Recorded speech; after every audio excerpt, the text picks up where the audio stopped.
오늘은 본문의 말씀을 통해 내 부모를 공경하라는 주제로 말씀을 나누도록 하겠습니다.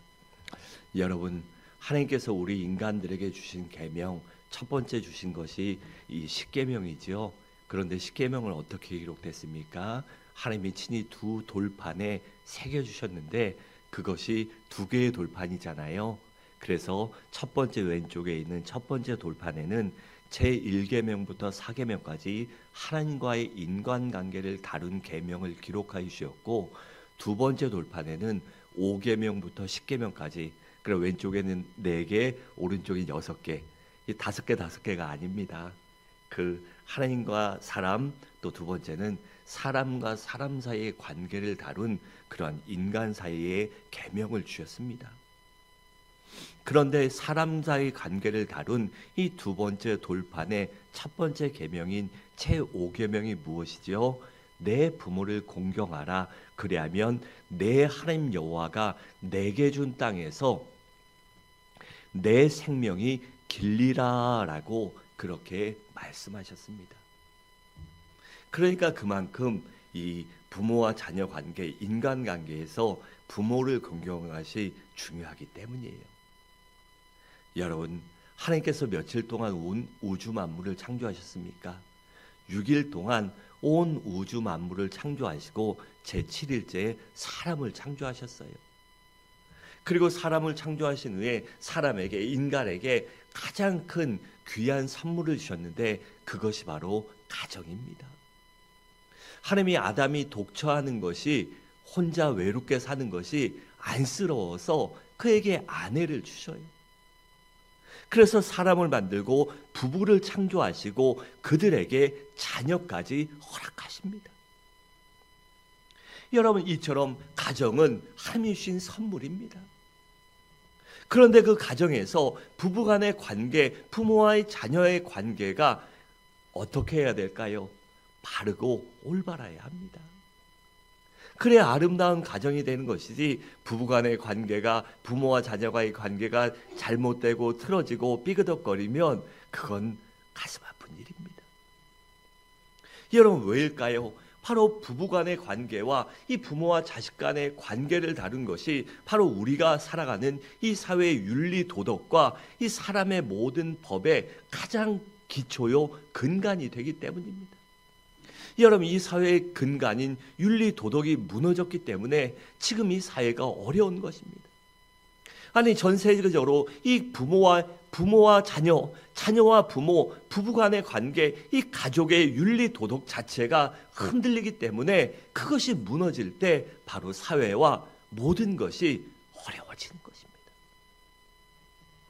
그래서 하나님은 그것을 아시고 우리들에게 가장 처음 인간 사이에서 내 부모를 공경하라고 그렇게 명령하신 것입니다. 첫째로, 그렇다면 우리가 왜 부모님을 공경해야 할까요? 여러분, 본문에 나오는 이 부모를 공경하라, 내 부모를 공경하라의 히브리어 원어는 카벳으로, 이는 무겁다라는 뜻을 갖고 있어요. 그런데 이 무겁다는 것은 무게가 무겁다, 짐이 무거워, 무거운 짐, 아니면 무거운 무엇, 그것을 말하는 것이 아니라 그만큼 무게를 두고 비중을 두고 중요하게 여기라는 것입니다. 여러분, 우리 삶 가운데 우리가 비중을 두고 중요하게 생각하는 것이 무엇입니까? 그 중요하게 생각하는 것 중에 부모도 반드시 넣어야 한다는 것입니다. 여러분, 그렇다면 왜 우리가 부모님들에게 무게를 두고 소중하게 여겨야 할까요? 그것은 먼저는 우리 하나님의 명령이기 때문이에요. 신명기 5장 16절은 이렇게 말씀합니다. 나는 내 하나님 여호와께서 명령한 대로 내 부모를 공경하라. 그리하면 내 하나님 여호와가 내게 준 땅에서 내 생명이 길고 복을 누리리라 라고 했습니다. 또 에베소 6장 1절과 3절은 이렇게 말씀합니다. 주 안에서 너희 부모에게 순종하라. 이것이 옳으니라. 내 아버지와 어머니를 공경하라. 이것이 약속 있는 첫 계명이니 이로써 내가 잘되고 땅에서 장수하리라 라고 했습니다. 여러분, 우리가 부모를 공경하는 것이 올바른 행동이며 그것이 하나님 앞에 또한 인간적으로 선하게 살아가는 것이며 윤리 도덕의 사회의 기본이 되기 때문입니다. 그래서 우리가 부모를 소중히 여겨야 하는 것이고 또한 그렇게 명령하신 하나님의 명령이기 때문입니다. 여러분 십계명을 보세요. 대부분 하라 하지 말라 그렇게 명령합니다. 여러분 하나님의 명령은 해도 되고 안 해도 되고 아니면 내가 좋으면 하고 싫으면 안 하고 그런 선택의 문제가 아닙니다.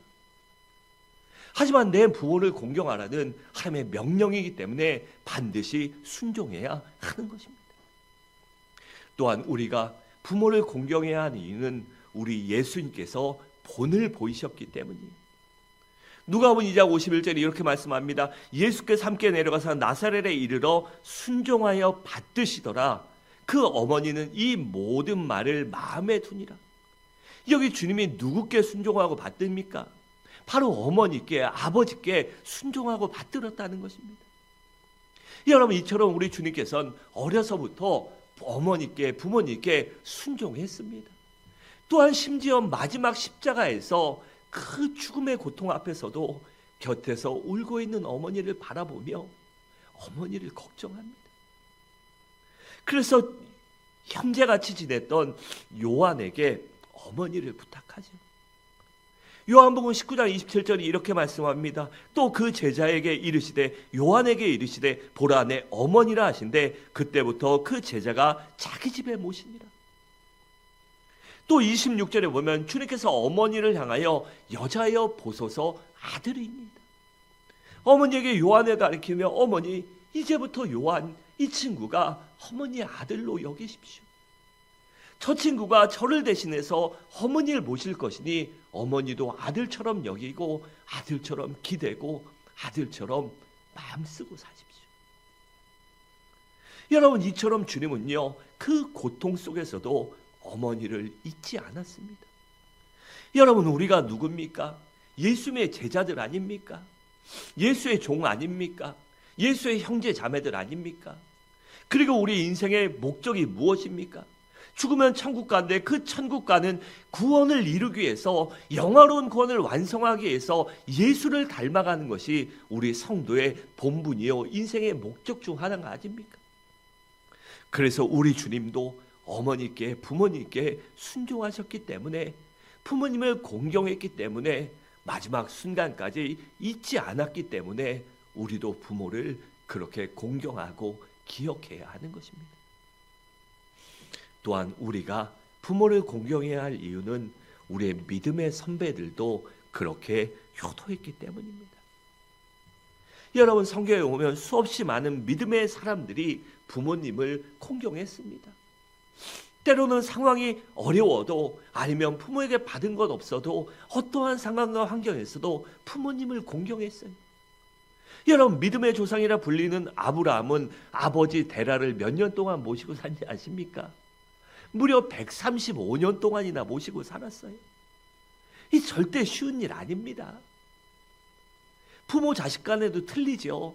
생각이 다르고 사상이 다르고 기질이 다르고 성품이 다릅니다. 물론 똑같이 닮은 부분도 있지만 완전 반대되는 부분도 많이 있어요. 그런데 135년 동안 그 긴 기간 동안 아버지를 모시고 살았다. 왜 아브라함이라고 속상한 일 없고 아버지 그냥 돈도 있겠다. 따로 분가해서 살고 싶지 않았겠습니까? 하지만 하나님의 명령이기 때문에 그리고 아버지를 사랑했고 그 은혜가 감사해서 모시고 산 것입니다. 또 이삭은 아버지 아브라함이 자신을 제물로 바치려 할 때도 어떡합니까? 힘으로 못 이기겠습니까? 그때도 순종합니다. 그렇게 죽기까지 순종했기 때문에 부모를 공경했기 때문에 하나님이 나중에 이삭에게 그 믿음을 보시고 100배의 축복을 주신 것입니다. 또한 요셉도 애굽의 국무총리가 되어 얼마나 잘 살고 얼마나 좋고 많은 걸 누리겠습니까? 그런데도 그 얼굴 한켠에 근심과 수심이 끊임없이 남아 있었어요. 그를 믿고 사랑하고 귀하게 여겼던 바로 왕이 요셉아 너 왜 그러냐? 내가 너에게 뭐 못해준 거 있냐? 누가 속색이냐? 얘기해봐라. 왕이여 제가 아버지가 보고 싶어서 그럽니다. 제가 고향을 떠나 여차저차 여러 가지 이유로 이렇게 애굽 땅에 와서 이렇게 살고 있지만 지금 기근도 들고 어려운데 또 내 아버지 연세도 많으실 텐데 살아계셨는지 죽었는지, 아니면 살아계셨다면 그 얼굴 한번 보고 싶습니다. 그러자 바로 왕이 당장 너희 부모를 모셔와라. 내가 이곳에서 너희 가족들이 살 땅과 모든 것을 주겠다고 합니다. 그래서 요셉이 부모님을 모셔와서 얼싸안고 기쁨으로 함께 산 것입니다. 또한 솔로몬도 왕이 된 후에 어머니 밧세바에게 무릎을 꿇고 절을 했습니다. 여러분, 솔로몬이 정치적으로 또한 사람들의 이슈를 생각한다면 이 밧세바를 지워야 합니다. 밧세바는 자신의 부끄러운 과거 아닙니까? 밧세바가 정상적인 왕후도 아니고 아니면 정상적으로 아니지 않습니까? 얼마나 말 많은 세계에서 얼마나 요즘 말로 찌라시 얼마나 난무하겠습니까? 솔로몬도 어머니를 감추고 싶은 것이 사람이라면 당연해요. 하지만 솔로몬은 어머니의 눈물을 알았습니다. 어머니의 아픔을 알았습니다. 지금도 무시당하고 살고 그 잘난 공주님들한테, 잘나신 집안의 대단한 분들한테 무시당하는 걸 알았기 때문에 내가 어머니를 이렇게 사랑한다. 이제부터 내 어머니께 함부로 하면 누구도 가만 안 둬. 그런 의미로 어머니 앞에 절을 한 것입니다. 여러분, 믿음의 사람, 축복의 사람은 이처럼 부모님을 공경했고 사랑하고 소중히 여겼습니다. 그렇기 때문에 그 약속의 말씀대로, 그 믿음대로, 그 사랑대로 바로 하나님이 축복하신 것입니다. 그래서 우리도 이렇게 부모를 공경하시기 바랍니다. 부모에게 순종하시기 바랍니다. 부모에게 무게를 두고 소중히 여기고 귀히 여기시기 바랍니다. 둘째로, 그렇다면 우리가 부모님께 어떻게 효도해야 할까요? 먼저는 부모님의 마음을 헤아려 순종할 줄 알아야 합니다. 여러분, 지혜로운 자식은 언제나 부모의 마음을 헤아릴 줄 압니다. 그래서 부모님이 기뻐하신 일, 즐거워한 일, 웃을 수 있는 일을 자원해서 하는 것이죠. 혹시 미련해서 아니면 생각이 미치지 못해서 그렇게 못했을지라도 부모님이 말씀하시면 에이! 그러지 않습니다. 네, 어머니 죄송해요. 아버지 죄송해요. 제가 생각이 짧았습니다. 그렇게 말할 줄 알고 순종할 줄 아는 것입니다. 그래서 잠언 23장 25절에 이렇게 말씀합니다. 내 부모를 즐겁게 하며 너를 낳은 어미를 기쁘게 하라 라고 했습니다. 이런 의미에서 누가복음 16장에 나오는 탕자의 비유에 이 맏아들도 둘째 못지않은 탕자요 아버지의 속을 끓인 아들입니다.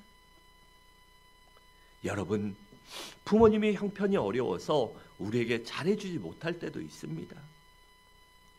또 좋은 환경이나 제대로 교육시켜주지 못할 수도 있어요. 그래서 고생할 수도 있고 아니면 어려운 환경에 처할 수도 있고 마음에 상처나 아픔이 남아있을 수도 있습니다. 하지만 그렇다고 해서 부모님을 거역하거나 무시하거나 그렇게 하는 것은 그리스도인으로서도 사람으로서도 할 도리가 아닙니다. 그것은 그렇게 하는 것이 단순히 부모를 무시하고 경히 여기는 것이 끝나는 것이 아니라 하나님께 불순종하는 죄를 짓는 것이기 때문입니다. 여러분, 우리는 모든 조건을 떠나 나의 부모님이기 때문에, 나의 아버지이기 때문에, 어머니이기 때문에 순종하고 감사하고 사랑하는 마음으로 존경하고 공경하시기 바랍니다. 또한 부모를 외롭게 해드리지 말아야 합니다. 여러분, 세상에 가장 무서운 형벌이 바로 고독이라고 합니다. 그리고 나이가 들수록 혼자 있는 것이 싫고 두렵고 무서워집니다. 그렇기 때문에 우리도요, 할 수만 있다면 부모님께 자주 찾아가는 것이 좋습니다. 환경이 어려워 찾아가지 못하면 자주 전화드리는 것이 좋아요. 또 가능하다면 모시고 사는 것이 가장 좋지요. 아니면 혹시 시설에 모셨을 수도 있습니다. 그렇더라도 자주 찾아보는 것이 좋아요. 왜일까요? 늙으면 자녀들, 자식들 보는 것이 삶의 낙이요 기쁨이기 때문입니다. 그래서 우리는요, 부모님을 좀 자주 찾아뵈시기 바라요. 또한 부모님이 우리에게 물려주신 유산을 소중히 여겨야 합니다. 여러분, 부모가 물려준 유산이 꼭 물질이나 뭐 그런 것만을 말하는 것이 아닙니다. 우리에게 물려준 정신적인 유산이나 신앙적인 유산이나 그 모든 것들을 가치관까지도 포함하는 것입니다. 여러분, 대다수의 부모들이 자녀에게 잘못된 길 가라, 이 나쁜 일 해라, 어떻게든 네만 성공하면 된다, 그런 부모가 어디 있습니까? 물론 일부는 있겠지만 대다수 부모는요, 내 자식이 잘 살고 성공하면 좋겠지만 떳떳하고 바르게 살고 사람들에게 손가락질 받는 사람이 아니라 칭찬받는 사람이 되길 원합니다. 이런 부모가 자녀들에게 그래서 어른들 보면 인사해라, 뭐해라, 뭐해라 어려서부터 끊임없이 말씀하지 않습니까? 그 모든 것들이 바로 우리에게 준 유산입니다. 또 믿음의 부모를 가졌다면 그 부모가 우리 어머니 세대에 얼마나 기도했습니까? 우리는 부모가 물려준 그러한 모든 것들을 소중히 여겨야 합니다. 또한 형제 자매 간에 우애할 줄 알아야 합니다. 여러분, 자녀들이 서로 화목하게 지내는 것을 볼 때 부모님 마음이 기쁜 것이지요. 아무리 자식들이 잘 되고 각계전투에서 다 한다고 해도요, 모이면 싸우고 모이면 서로 못 잡아먹고 안달이고 모이면 어떻고 그러면요 속상합니다. 아무리 좋은 옷 사주고 아무리 용돈 줘도요 속에서 천불나지요. 여러분, 부모에게 모든 자식이 소중합니다. 열 손가락 깨물어 안 아픈 손가락 없다고 하지요. 일부는 더 아픈 데 있고 덜 아픈 데 있다고 하지만 아픈 건 매한가지입니다. 이처럼 모든 자녀는 부모에게 소중하기 때문에 그래서 부모님께 효도하려면 형제 자매지간에 우애해야 하는 것입니다. 그래서 우리는요 억지로라도 형제지간에 그리스도인이기 때문에 우애할 줄 알아야 하는 것입니다. 또한 자녀들이 성공하는 것이 부모에게 효도하는 것입니다. 여러분, 성공이라는 것이 단순하게 지식이 많아지고 지위가 올라가고 그런 세상적인 것을 말하는 것이 아닙니다. 부모의 기대에 어긋나지 않는 자녀가 되고 사람들에게 칭찬을 듣는 사람을 되는 것, 그것이 바로 성공하는 것입니다. 여러분, 나이 먹으면 부모 자랑하는 게 얼마나 기쁜지 아십니까?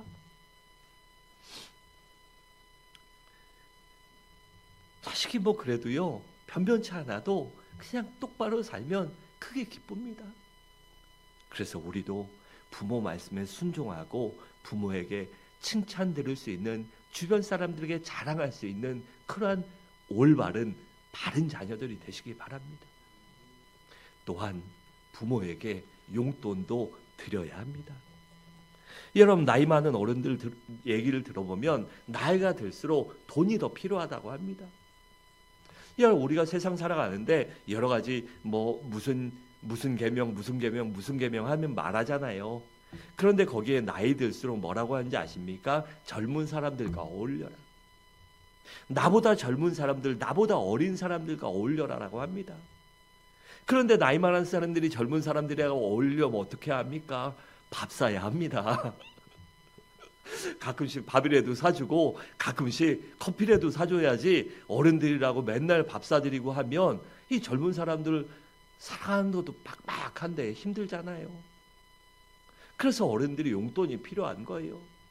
또 손주들도 가끔 오면요 할아버지 할머니가 용돈 단돈 얼마라도 몇만 원이라도 줘야 애들이 기뻐하고 좋아하지요. 안 주면 뭐 안 줘도 별말 없지만 주면 더 좋아합니다.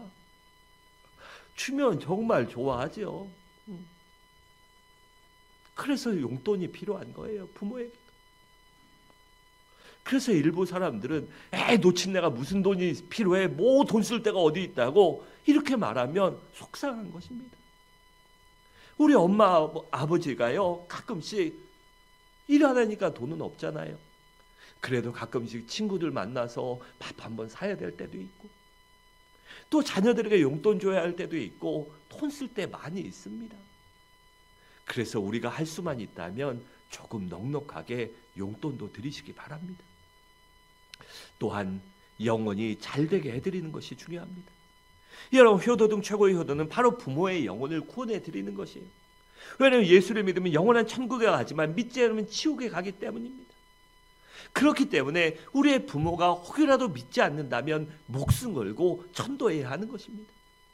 돌아가시기 전에 반드시 예수님을 나의 주 하나님으로 영접하고 구원받고 천국에 가는 사람으로 만들어 드려야 하는 것이에요.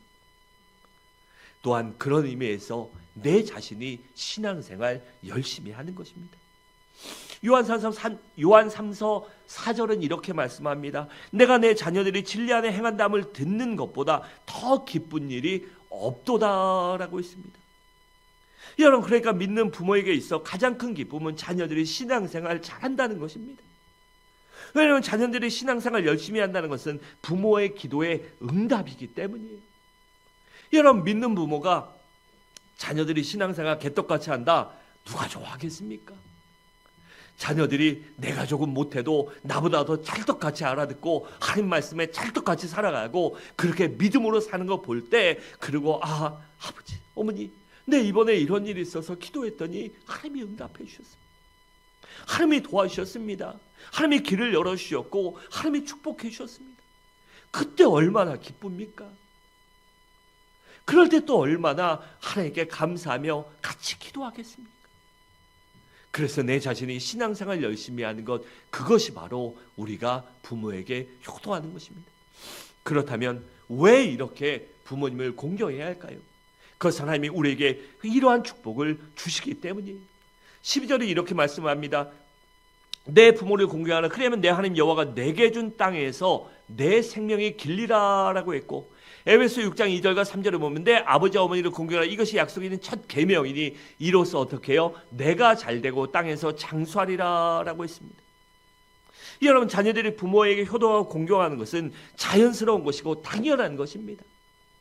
자식이기 때문에 부모가 나를 낳아주고 나에게 생명을 줬기 때문에 그 부모에게 부모가 어떻든 간에 잘하는 것은요, 인간이라면, 그리스도인이라면 당연한 것이에요. 하지만 하나님께서는 부모를 공경하는 것을 너무나도 귀하게 여기셔서, 소중하게 여기셔서 부모를 공경하는 사람에게 위의 약속의 말씀을 주신다고 했어요. 그래서 이 땅에서 잘되게 해주십니다. 그러니까 개인적으로나 가정적으로나 사회적으로나 경제적으로나 그 앞길이 순탄하고 열어주신다는 것입니다. 즉 형통하게 해주시고 평안한 삶을 살도록 하나님이 반드시 인도해 주시겠다는 것입니다.